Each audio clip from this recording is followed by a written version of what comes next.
There is historical evidence that as early as the 15th century, an illustrious Italian named Christopher Columbus visited Ireland, Galway precisely, before embarking on his journey to discover America.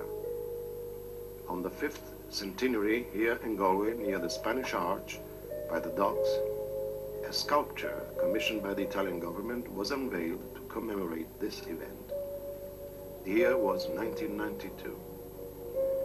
Another historical link with Italy is the anecdote about Cardinal Rinuccini, who in the 15th century was sent to Ireland by the then Pope Innocenzo X, and who is reported to have helped the Irish liberate Manratty Castle from the Anglo-Irish.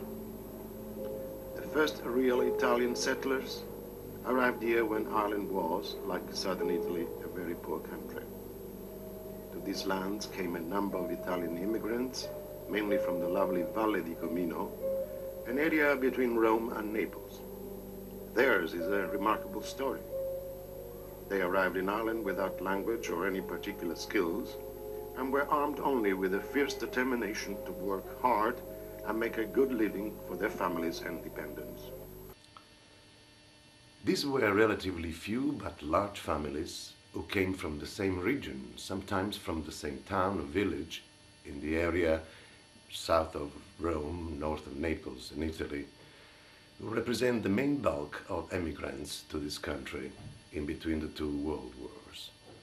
But as early as the late 18th century, a number of Italian musicians, dancing masters and singers, as well as artists, craftsmen, stucco workers and architects and designers came to Ireland not as immigrants, but because they were called by the rich families of their time.